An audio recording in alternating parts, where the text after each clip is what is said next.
welcome to my channel if you're new here, and if you're not new here then welcome back. So today I'm just going to go over my February reads and what I rated them, and then what I'm going to be reading in March.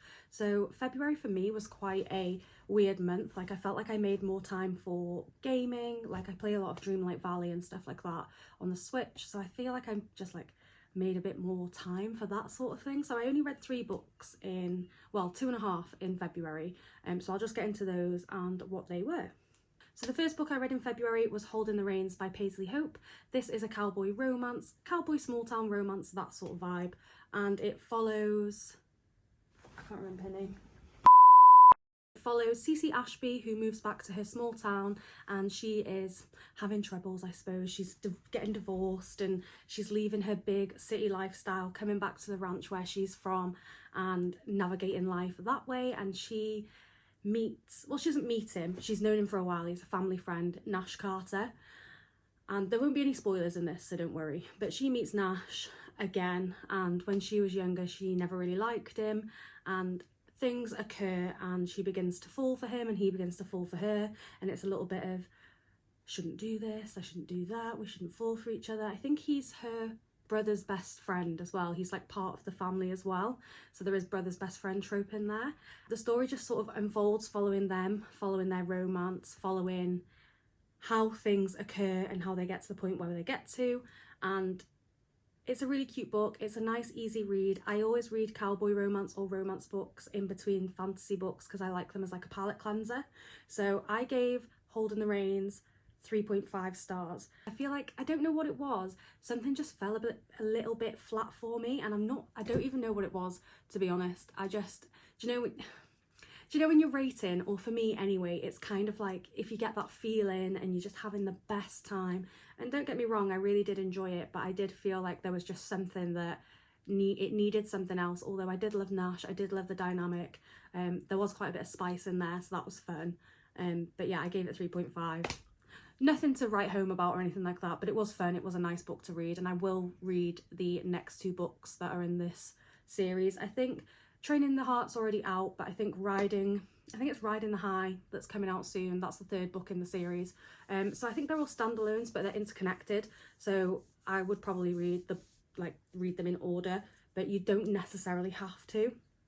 But I'm going to anyway. The next book that I read in February was The Mortal Queen. This one was gifted to me by Second Sky Books, so it was an ARC at the time that I was reading it, but it's now out. It came out on the 14th of February, so you can purchase it from I think like Waterstones or Amazon, or I think it's on Kindle Unlimited, and it's also on Audible. So this is a high fantasy romance, so it's not really a romantasy because it's heavier on the fantasy and the world building. But there is still some like slow burn and tension in there. There is still some romance in there, so that's quite fun. I did really enjoy how in-depth the world building was. It was so in-depth, the world is so vast, and the description of all the different things in the world was, at times it was confusing for me, because only because I didn't know how to pronounce some of the words, and in the ARC that I got there was no glossary. I'm not sure if there is a glossary in the published version, but I haven't looked. But I gave this book 4 stars because I normally read romantasy, and I normally read like fantasy romance where the romance is part of the plot, but for this book the romance was very much a subplot, and it was mainly focused on this like forced marriage. But even though they were forced into marriage, it was still a slow burn. They were enemies at the beginning, most of the way through actually they were enemies. There was a little bit of tension towards the end, but it's not like overly descriptive within the romantasy side of things. So I gave it 4 stars. I really enjoyed it. Like I said, I'm not sure if there is a glossary in the published version, but that would really help if there was, because I only found out the pronunciations of the words when I bought it on Audible, because I thought I had a lot to do one day, so I was like, instead of reading it on my Kindle and not being able to do anything else, I'll just get the audiobook, and then I'll be able to, do some chores around the house while I'm listening to it, and then that's how I got the pronunciations of things. So a glossary would have been really good. There might be one in the published version, but I don't know. But yeah, that one's widely available now, and it's a really good book. I'd definitely give it a go if you're into fantasy or fantasy romance. It was just such a beautiful story, and I really enjoyed the characters within it, so would definitely recommend that one. The final book that I read in February is Nocticadia by Kerry Lake. So I haven't actually finished this one. I'm about 75% of the way through, but oh my god, I'm absolutely loving it.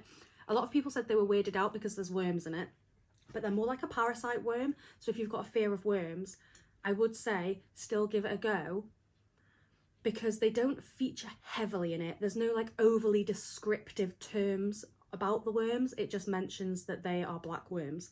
They do crawl out of people's mouths, so whether that would creep you out or not, I don't know. But so far I'm thinking this book's going to be either a 4 or 4.5. I haven't finished it yet, so you know that could wildly change if something drastic happens at the end that I either don't agree with or love.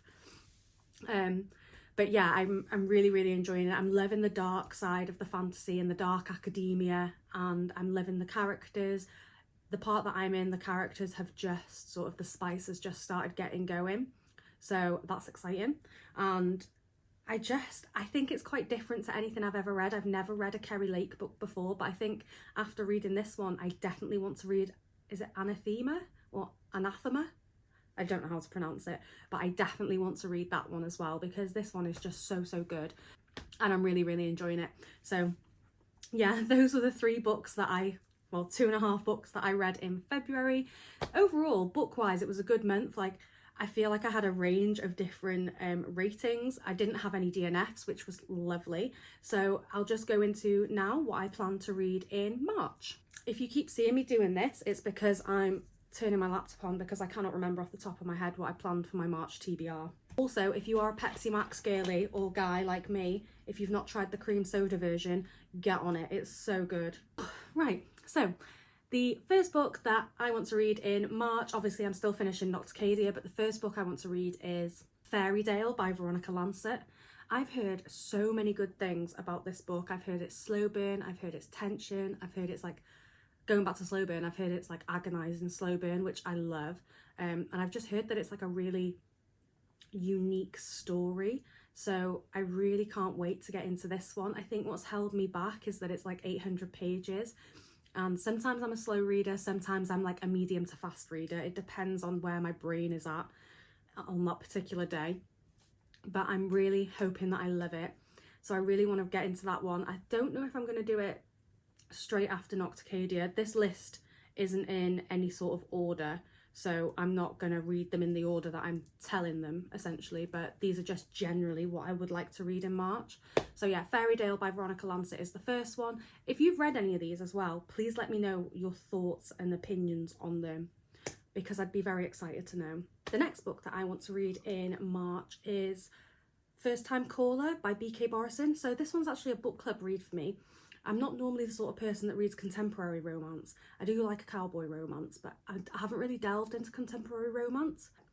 It's a book club that I'm in on Instagram, and they've chosen this book for the month, so I actually don't know anything about it. I think it's a new release.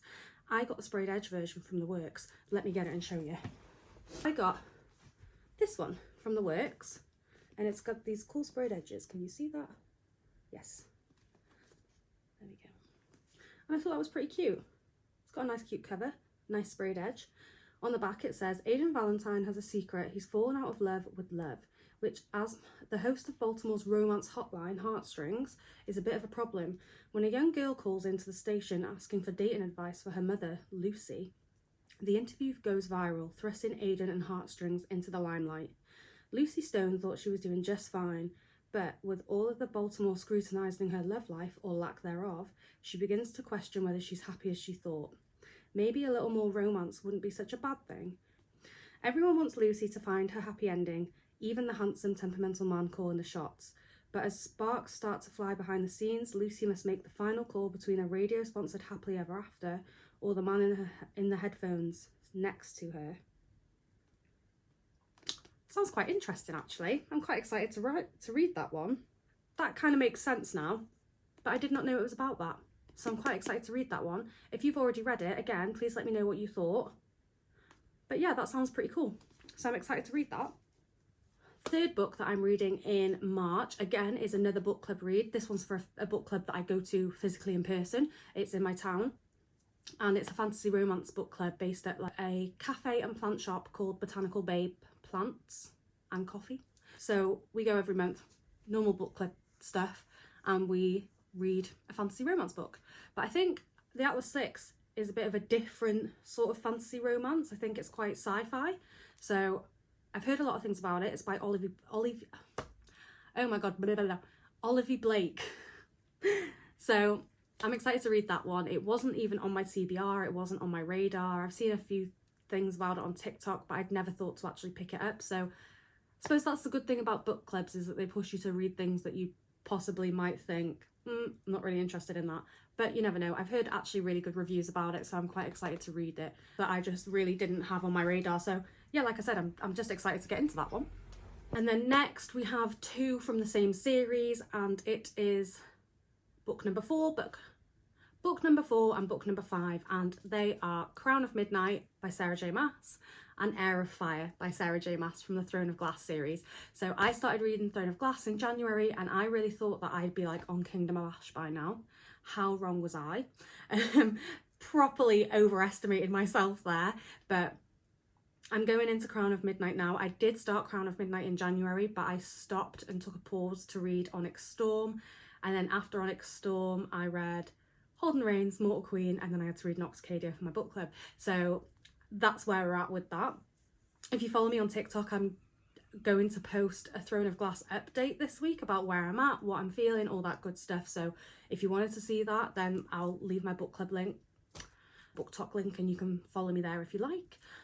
But yeah, I am so excited to actually get into this series, because I feel like I've read Assassin's Blade, I've read Throne of Glass, but I'm not even scratching the surface of the stuff that this series has to offer. Like, I see so many people in love with this series and saying all these different things, and obviously I can't look too much into it because that's just asking for spoilers, but I just can't wait to fully get into it and feel the emotions that everyone else is feeling about it. So hopefully I will get those 2 read in March, and then I can move on to Queen of Shadows, and then is it the tandem read after that? Oh, it is Empire of Storms and Tower of Dawn. So it's the tandem read after that, and then it is Kingdom of Ash. So hopefully I can do those books in April, but my birthday's in April, so we shall see. And I've got quite a few pre-orders, new releases being delivered in April. So as a mood reader, I don't know whether I'll just want to pick them up, or if I'm really, really enjoying and into Throne of Glass, then maybe I'll pick those up instead. Well, I don't know. I'll update you along the way. It's fine. That was my February reads and ratings and my March TBR. Please let me know if you've read any of these books. I'd love to hear your thoughts, your comments, whatever. Please leave it all down below. And yeah, as always, thanks for watching, and I'll see you in the next one.